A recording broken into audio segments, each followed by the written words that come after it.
वो बिल्कुल बरसाती मेढक है। वो 4 साल कहाँ गए थे? 4 साल उनको क्यों नहीं याद आया जनता? अब जब चुनाव का समय नज़दीक बचा है तब उनको बेचैनी छाया हुआ है। उनकी बेचैनी को मैं समझ रहा हूँ कि तो पुराना जग जाहिर है कि वो स्पिरिट का काम करते थे, बस एजेंटी का काम करते थे। उसी क्रम में पुलिस का लाठी स्पिरिट का धंधा में खाए हैं तो उनका गोड़ हाथ दोनों टूटा है।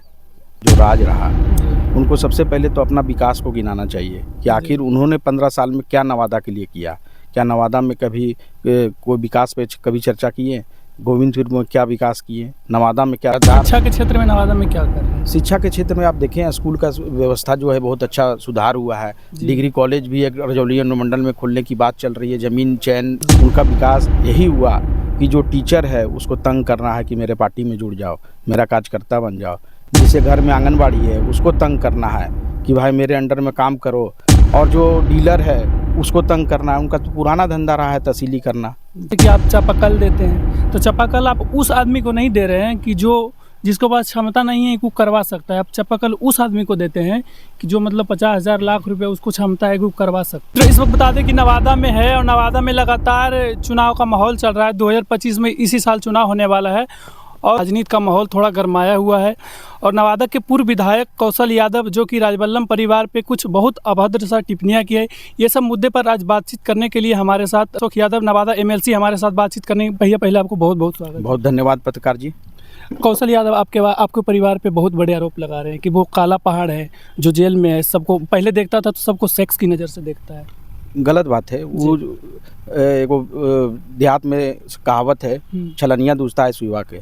जो अपने ख़त्म है, जिसको अपने 172 को छेद है वो दूसर को क्या दूसता है। और 100 चूहा खा के बिल्ली अब चल रहा है हज को। वही बात है, वो पहले अपना चरित्र को देख ले उसके बाद किसी पे टिप्पा टिप्पणी करे।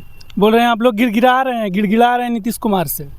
जब तक जनता का मान लीजिए आशीर्वाद प्राप्त है, जब तक किसी से गिड़गिड़ाने का कोई आवश्यकता नहीं है। कहाँ आपको लग रहा है, कहाँ हम लोग को देखे हैं गिड़गिड़ाते हुए राजनीति में? बताइए। छुड़वाने के लिए बोल रहे हैं, गिड़गिड़ा रहे हैं। ऐसा कहीं कोई मामला नहीं है। वो तो कोर्ट का मामला है। कोर्ट अपना काम किया है, आगे भी अपना काम करेगा। हम लोग को कोर्ट पे पूरा विश्वास है जी। और बहुत से सारे आरोप लगा रहे हैं, उसको कैसे देखते हैं? वो सारा आरोप निराधार है। कोई भी मामला में किसी प्रकार का कोई लेना देना नहीं है। यादवों से आप लोग वोट लेके ठग लिए हैं सारे यादव, नवादा के यादवों को। हम लोग तो कोई जाति विशेष पे राजनीति करते नहीं है, सभी समाज को लेके चलते हैं। और आज कोई नया हम लोग का लगाव पब्लिक से थोड़ी है। 1990 1985 हमारे दादाजी ही राजनीति का जब शुरुआत किए थे, उसको आगे बढ़ाने का काम हमारे पिताजी किए। उसको फिर आगे बढ़ाने का काम हमारे नेता राजबल्लभ यादव जी किए। कहाँ कहीं कोई शक अथी की बात है, गिड़गिड़ाने की बात है जी। और फिर बोल रहे हैं कि दोहरी राजनीति कर रहे हैं वो लोग। राजबल्लभ परिवार जो भी है काला पहाड़ दोहरी राजनीति करते हैं। उनको तो सबसे पहले 15 साल जो पति पत्नी का जो राज रहा, उनको सबसे पहले तो अपना विकास को गिनाना चाहिए कि आखिर उन्होंने 15 साल में क्या नवादा के लिए किया। क्या नवादा में कभी कोई विकास पे कभी चर्चा किए? गोविंदपुर में क्या विकास किए? नवादा में क्या विकास किए? दोनों जगह उनकी पति पत्नी का शासन रहा 15 साल। उनका विकास यही हुआ कि जो टीचर है उसको तंग करना है कि मेरे पार्टी में जुड़ जाओ, मेरा कार्यकर्ता बन जाओ। जिसे घर में आंगनबाड़ी है उसको तंग करना है कि भाई मेरे अंडर में काम करो। और जो डीलर है उसको तंग करना है। उनका तो पुराना धंधा रहा है तहसीली करना। और जो उनका गोड़ हाथ जो टूटा है वो किसी से छिपा हुआ है कि कौन चीज़ में टूटा है। वो तो पुराना जग जाहिर है कि वो स्पिरिट का काम करते थे, बस एजेंटी का काम करते थे। उसी क्रम में पुलिस का लाठी स्पिरिट का धंधा में खाए हैं तो उनका गोड़ हाथ दोनों टूटा है। तो सब जान रहा है। कोई स्वतंत्रता सेनानी में टूटा है क्या गोड़ हाथ? चुनाव भी आ रहा है 2025 में, तो इसको कैसे देखते हैं? 2025 में जनता के बीच में जाएंगे। जनता के बीच में जो हम लोग काम किए हैं उस काम को लेकर जनता के बीच में जाएंगे। हम लोग तो लगातार कभी 5 साल का तो ऐसा नहीं है कि चुनाव आया है तो चुनाव के समय हम लोग निकलते हैं। हम लोग तो हमेशा जनता के बीच। बोल रहे हैं कि आप बोले थे कि जीत के जाएंगे तो RJD में जाएंगे, लेकिन JDU में क्यों शामिल हो गए? कब बोले थे, कहाँ बोले थे? बोल रहे हैं वो कि बोल ठग के सबको ले गए हैं बोले थे। हम लोग को तो सब लोग वोट दिया। जदयू के भी लोग दिया, बीजेपी के लोग भी दिए, RJD के भी लोग दिए। सभी लोग का आशीर्वाद प्राप्त हुआ था। कोई एक व्यक्ति से हम लोग जीत सकते थे क्या? सभी लोग का आशीर्वाद प्राप्त हुआ तब हम लोग जीत के गए हैं। लालू परिवार, अच्छा आप लोग के बोले कि बनाने का हाथ लालू परिवार का है, लेकिन लालू परिवार को गाली देने का काम किए थे राजबल्लभ परिवार। बिल्कुल निराधार ऐसा चीज़ है। ऐसा कहीं कोई मामला नहीं है। आपको बताते हैं पत्रकार जी, शायद आपको जो अभी बहुत सारा नौजवान साथी लोग हैं उनको पता नहीं है। 1990 उन्हीं को बताना है। 1990 में हमारे पिताजी भारतीय जनता पार्टी से चुनाव जीते थे।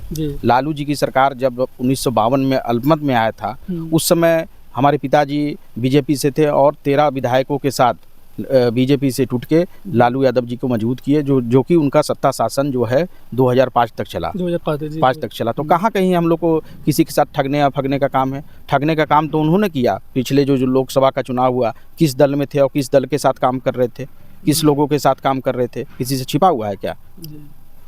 सर एक जनता की सवाल है, जैसे कि आप चापाकल देते हैं तो चापाकल आप उस आदमी को नहीं दे रहे हैं कि जिसके पास क्षमता नहीं है वो करवा सकता है। आप चापाकल उस आदमी को देते हैं कि जो मतलब 50,000 लाख रुपए उसको क्षमता है वो करवा सकता है। इसमें क्या सच्चाई है? नहीं, हम लोग तो चापाकल सार्वजनिक जगह पे देने का प्रयास करते हैं कि सार्वजनिक जगह, पब्लिक प्लेस जहाँ है वहाँ हो जाए, क्योंकि फंड का राशि बहुत कम होता है और उसी फंड में पूरे 14 प्रखंड को हम लोग को देखना रहता है। तो उसी के हिसाब से कितना 1-2 चापाकल और एक पंचायत में जाने का काम, देने का काम हम लोग कर रहे हैं। जी। और भी बहुत सारे लोग हैं, कैसे देखते हैं कौशल यादव के बयान को? क्या नाम हुआ आपका? मेरा नाम विनोद यादव है जी। कौवा कुल। विरोध करते हैं, लेकिन विरोध ऐसे नहीं करना चाहिए जिससे वो कर रहे हैं। राजनीतिक में विरोध राजनीति से किया जाता है जी। ये नहीं कि लगता है कि लड़ाई झगड़ा कर देते हैं। बहुत सारे अभद्र बात बोलते हैं जी, जो नहीं बोलना चाहिए था इनको ऐसे जी। युवाओं के बारे में क्या कहना चाहेंगे? युवा, पूरा देश नौजवानों का देश है, युवाओं का देश है और युवा को अच्छा रोजगार देने की और ज़रूरत है, शिक्षा और अच्छा देने की ज़रूरत है। उसके लिए हमारा सरकार लगातार शिक्षा के क्षेत्र में नवादा में क्या कर रहे हैं? शिक्षा के क्षेत्र में आप देखें, स्कूल का व्यवस्था जो है बहुत अच्छा सुधार हुआ है। डिग्री कॉलेज भी एक रजौली अनुमंडल में खोलने की बात चल रही है। ज़मीन चयन, उचित ज़मीन जो है वो चयन नहीं हुआ है, इसी कारण रुका हुआ है। जैसे ही ज़मीन उपलब्ध होगा आपको यहाँ डिग्री कॉलेज खुलेगा। यहाँ पीजी की पढ़ाई जो कॉलेज में नहीं हो रहा है, उस कॉलेज में शुरुआत करने की बात भी चल रही है।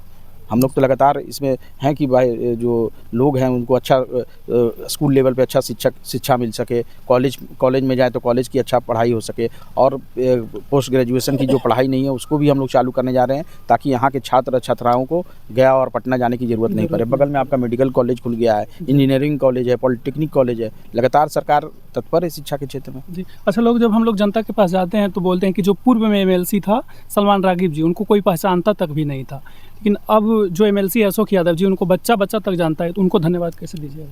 हम लोग तो कहें कि हमारा पूर्वजों से, हमारे दादाजी के समय से राजनीति हम लोग का घर में चलते आ रहा है और राजनीति हम लोग को लोभ लालच, कोई पैसा कमाने के उद्देश्य से हम लोग नहीं करते हैं, जनसेवा के भावना से हम लोग करते हैं। और उन लोग जो बाकी लोग जो है, जो लोग किसी पे टिप्पा टिप्पणी कर रहा है, वो बिल्कुल बरसाती मेढक है। वो 4 साल कहाँ गए थे? 4 साल उनको क्यों नहीं याद आया जनता? अब जब चुनाव का समय नज़दीक बचा है तब उनको बेचैनी छाया हुआ है। उनकी बेचैनी को मैं समझ रहा हूँ कि क्यों बेचैनी है, कहाँ दर्द है, कहाँ फंसे हुए हैं, वो सब हम लोग समझ रहे हैं जी। और फंसे ही रह जाएंगे, ये भी हमको पूरा विश्वास है जी। चलिए सर, ये थे हमारे साथ नवादा के MLC अशोक यादव जी। इनसे जो भी सवाल किए बहुत बारीकी से अपना जवाब दिए। बल्कि आप क्या सोचते हैं इनके बारे में कमेंट बॉक्स में जरूर राय दीजिएगा। वीडियो देखने के लिए बहुत बहुत धन्यवाद।